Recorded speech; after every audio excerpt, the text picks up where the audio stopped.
Assalamualaikum warahmatullahi wabarakatuh. Mohon maaf, saya nama perkenalan Muhammad Ali Wafa. Saya sendiri adalah mahasiswa S3 dari Universitas Kiai Haji Halim Pacet, Mojokerto. Saya punya tugas dari kampus untuk meneliti terkait dengan program digitalisasi pembelajaran Al-Quran Hadis dalam rangka meningkatkan prestasi peserta didik di Madrasah Aliyah Sewilter Madura yang kebetulan yang sekarang di Sumeneb. Ibu guru Al-Quran Hadis? Iya. Ya. Boleh nama siapa Ibu? Nama saya Yakti Konatil Khosiar, Bapak. Waduh, panjang banget. Ibu Yakti. Bu Yakti gitu ya. Iya. Bu Yakti udah lama di Sumeneb? Masih 1 tahun ini. Oh iya, terjadi program P3K CPNS kemarin. Wah, ini gurunya guru gengsi, guru zaman sekarang ini ya. Iya, ini Ibu sehat? Alhamdulillah. Ya. Berkenan menjawab Ibu ya, karena saya punya tugas di kampus, singkat padat cepat, jadi tidak membutuhkan penjelasan dan membutuhkan apa Bu? Nah, pakai bahasa Inggris juga nggak apa-apa Bu. Saya juga mudah-mudahan ngerti. Bahasa Jawa juga nggak apa-apa. Bahasa Madura juga nggak. Ibu dari mana? Saya aslinya Banyuwangi, Bapak. Banyuwangi. Iya. Watian Jawi tapi Iya. Madura di. Awalnya di Banyuwangi, di MI, setelah itu ikut program CPNS Kemenak itu, Iya. ternyata ditempatkan di Pansumen. Nah, Jadi secara- dari ujung ke ujung. Iya. Nah, kebetulan ujung timur sama ujung timur, satunya yang ujung timur Jawa, satunya ujung timur Madura. Lurus ya benar. Mohon maaf Ibu, ini kami mengklasifikasinya pembelajaran itu mulai dari perencanaan atau pengertian digital, kemudian yang kedua pelaksanaan, yang ketiga barangkali ada dampak dan kendala yang ada. Ibu dalam melaksanakan pembelajaran tentunya menyusun RPP dulu. Bagaimana cara menyusun RPP yang kolaborasi dengan digital? Penyusunan RPP yang berkolaborasi dengan digital itu biasanya saya menggunakan bantuan dari beberapa platform digital. Contohnya seperti menggunakan Gemini, GPT, terus menggunakan Canva, hanya sebagai alat bantu saja atau sebagai pendukung. Iya. Jadi tidak secara keseluruhan. Iya. Nah, tapi RPP tersusun rapi ya. Baik. Ditandatangan Pak Kepala. Oh, Ibu, perangkat digital apa yang sering dipakai? Perangkat digital yang paling sering saya gunakan atau sekali biasanya Apa kalau dulu? saya gunakan itu laptop, terus ada TV digital yang sudah disediakan oleh madrasah di ruang digital, terus ada komputer atau laptop yang disediakan juga di ruang. Kalau anak didik? Sedangkan kalau anak didik itu lebih ke smartphone atau handphone, Bapak. Masing-masing ya. Iya. Baik. Itu yang sering dipakai.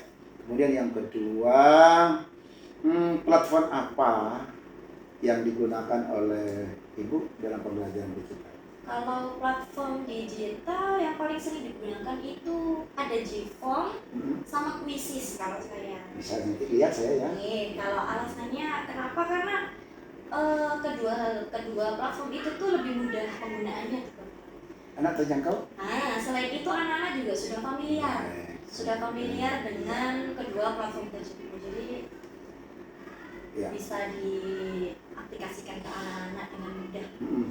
Bagaimana cara memilih tema atau materi yang disesuaikan dengan kemampuan peserta didik? Cara memilih materinya Ibu? Kalau Berbasis digital. kalau saya sebelum pembelajaran itu kita lihat dulu mana sekiranya materi yang mudah dan sulit. Nah, untuk materi-materi yang sekiranya itu sulit difahami sama anak didik, barulah kemudian saya bantu dengan pengaplikasian platform digital. Iya. Nah, untuk memudahkan biar anak-anak itu bisa lebih paham. Karena kalau untuk materi yang lebih mudah, kita kasih pemahaman sekali dengan metode ceramah saja mereka pasti sudah bisa langsung masuk. Cuma untuk materi yang lebih sulit, contohnya seperti kalau sekarang itu unsur-unsur hadis dan pembagian hadis itu memang tetap harus membutuhkan platform digital sebagai Kalau model pembelajaran Ibu dalam rangka menyesuaikan karakteristik kemampuan peserta didik. Kira-kira model pembelajaran seperti apa yang diterapkan? Ya, karena kan anak didik juga punya karakteristik dan kemampuan tuh yang berbeda-beda Ya, ya betul. Bapak. Nah, jadi model pembelajaran yang saya pakai itu biasanya berbasis game Bapak. Jadi Ya. contohnya kalau kita tidak memakai proses pembelajaran secara digital nih, kita memakai proses secara konvensional, itu biasanya saya ambil beberapa seperti snowball. Baik. Nah, snowball itu yang dimana sebagian temannya membuat soal, kemudian melempar Snowball ya. melempar kertas yang isinya soal tersebut seperti bola salju itu ke teman yang memang dia inginkan untuk menjawab soal. Nah, seperti itu. Tapi kalau kita pakainya dari basis digital, itu biasanya anak-anak paling senang kalau sudah dikasih kuisis atau model-model rapot atau Avivedu seperti itu anak-anak paling suka. Baik, itu sudah sangat lengkap sekali. Pelaksanaannya Ibu, kira-kira gambaran Ibu mengajar dengan sistem digital itu seperti apa? Kalau saya itu biasanya masuk, kita pasti anak-anak saya suruh untuk membaca dulu Bapak, membaca di e-book yang sudah di-download oleh mereka bentuk PDF itu untuk sebagai gambaran. Nah, sebagai gambaran materi apa sih yang akan kita jelaskan seperti itu. Kemudian setelah mereka membaca, ada waktu untuk membaca itu, kemudian kami tambah pemahaman mereka dengan PowerPoint biasanya. Dengan PowerPoint, kemudian untuk evaluasinya nanti di akhir itu biasanya menggunakan beberapa game. Cara memanfaatkannya Bu, supaya anak dapat lebih gampang menerima materi itu. Cara pemanfaatan digitalnya kan jelas seperti apa?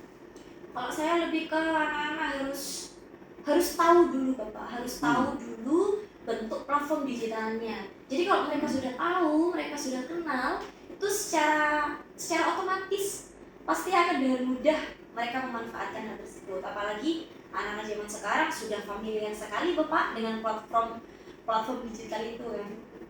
Ya, berarti bagian sudah menyiapkan, mengenalkan dulu ya, sehingga mana anak yang lebih suka bisa memilih untuk yang lebih suka. Di antara ini boleh pilih untuk evaluasi yang mana dulu. Kira-kira dengan pelaksanaan digital itu bagaimana gambaran keaktifan anak?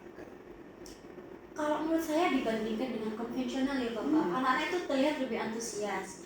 Karena satu, akhirnya mereka bisa pegang perangkat yang memang tidak diperbolehkan kan sebenarnya, yaitu smartphone itu tadi. Jadi anak-anak semakin aktif, semakin antusias karena senang. Oh gitu. Karena senang, karena bisa pegang perangkat ini. Aktif itu ya. Sangat. Kalau dari segi respon, anak-anak dengan berdigital itu merespon positif atau negatif? Responnya amat sangat positif. Sangat amat positif. Sangat positif dan baik. Karena satu, memang mereka senang. Dan itu memang sudah dunia mereka Bapak. Jadi kalau sudah dikasih yang konvensional, yang hanya gurunya di depan ceramah, malah kebanyakan ditinggal tidur. Tidur ya. Mereka enggak malah ya. Aktif mana ya? Mereka aktif. Malah aktif akhirnya bisa menemukan banyak hal lain, kayak misal kita berfokus pada unsur, misalnya ada pembahasan tentang unsur-unsur hadis kan cuma ada 3, itu rawi, sanad, dan matan. Itu pun mereka akhirnya bisa mencari tahu sendiri Bapak. Kadang ada 1 atau 2 kata yang mereka nggak paham, nanti kita bisa diskusikan bersama seperti itu. Jadi anak-anak kayak nggak bosan dan nggak pasif akhirnya. Atau lebih dalam, kira-kira dengan berdigital itu dapat meningkatkan yang dimaksud dengan bantuan, lebih membantu enggak terhadap proses pembelajaran? Iya, kalau menurut saya sangat membantu Bapak. Karena selain kalau misalkan kita tetap menggunakan konvensional, berarti kan itu hanya berpusat pada kita sebagai fasilitator ya Bapak. Kita hanya sebagai, jadi mereka tidak bisa berusaha untuk mencari sendiri. Hanya berpusat pada apa yang sudah disampaikan oleh guru. Jadi kayak yang capek ya cuma gurunya, didengarkan atau enggak yang capek cuma gurunya. Tetapi dengan adanya ini pembelajaran digital, kita hanya memberi beberapa poin kecil saja untuk mereka. Mereka browsing sendiri ya. Nah, mereka bisa perolehannya lebih besar ya. Secara luas bahkan. Membantu banget ya.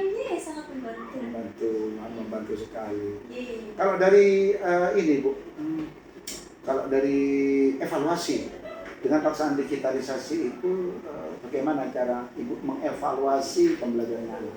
Iya. Kalau untuk evaluasi pembelajaran biasanya kita kan ada namanya ulangan harian, Ya.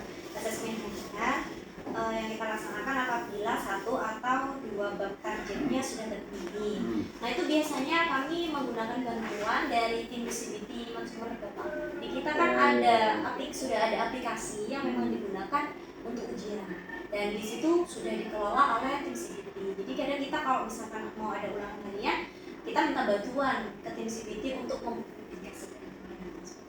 Media digital apa itu yang digunakan Ibu dalam pembelajaran? Media digital yang sering digunakan itu YouTube ya, istilah kami. YouTube, kemudian ada ebook yang bisa Ibu ebook yang bisa di-download secara PDF itu. sudah anak.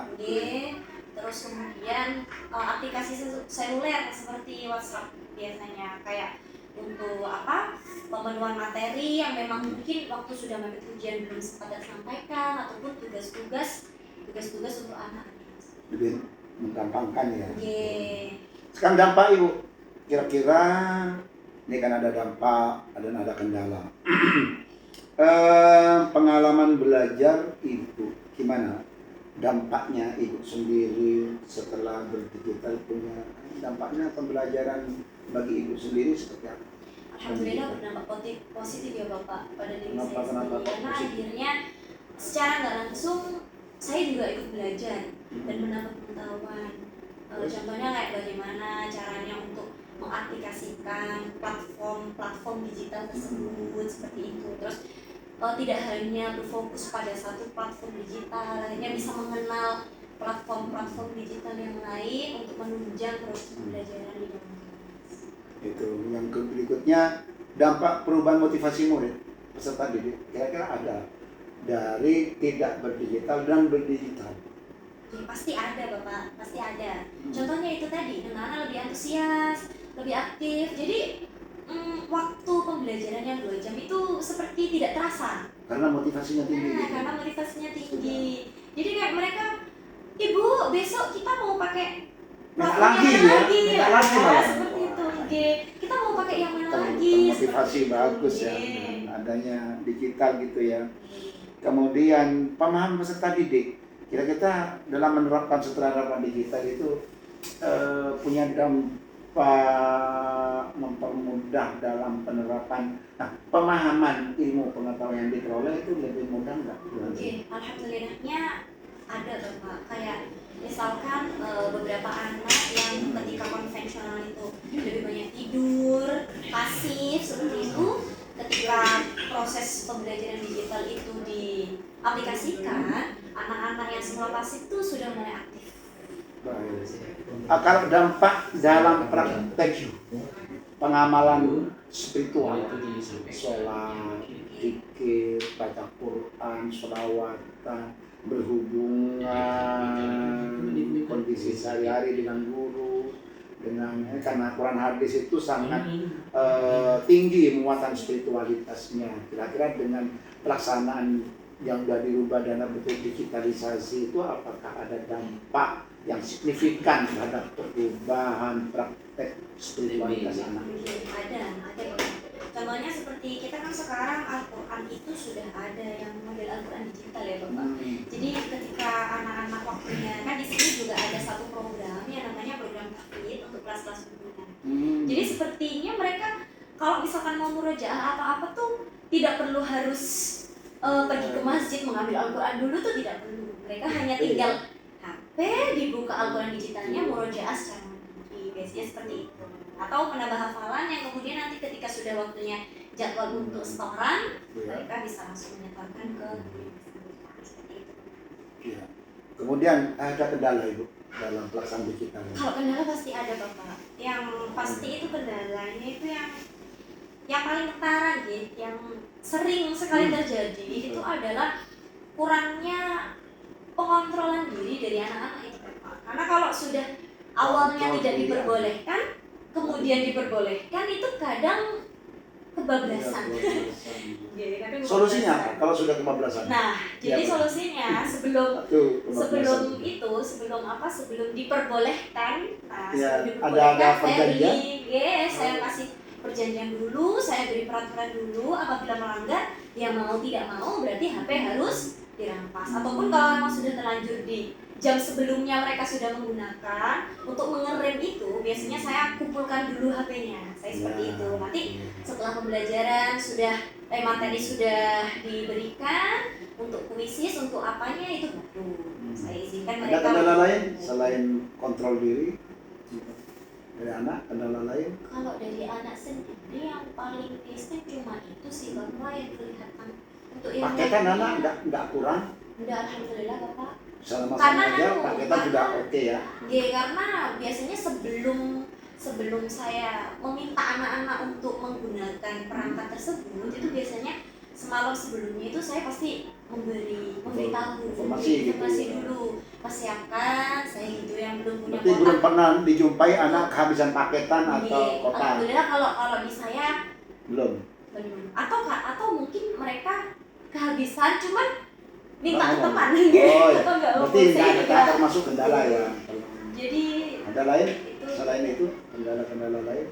sudah sih Bapak ya. Ya. Yang paling kendala juga. Ya, anak kontrol diri karena anak tidak begitu dimasifkan sebelumnya bawa HP, sekarang sudah bisa bawa HP, maka anak banyak kebablasan, maka itu harus ada perjanjian dari awal ya. Gitu. Kemudian kedua tadi itu yang kendala yang kedua Tentang itu kekhawatiran kehabisan kuota itu ada pemberitahuan sebelumnya. Baik, Ibu siapa tadi? Yekti. Ibu Yekti ya, terima kasih yang telah memberikan informasi terkait dengan pelaksanaan digitalisasi pembelajaran Al-Quran Hadis dalam rangka meningkatkan prestasi peserta. Semoga barokah dan bermanfaat. Mudah-mudahan Ibu sukses selalu, sehat walafiat. Mudah-mudahan ini juga menjadi amal jariah untuk pengembangan digitalisasi pada saat pada segmen-segmen yang lainnya. Terima kasih. Assalamualaikum warahmatullahi wabarakatuh. Waalaikumsalam.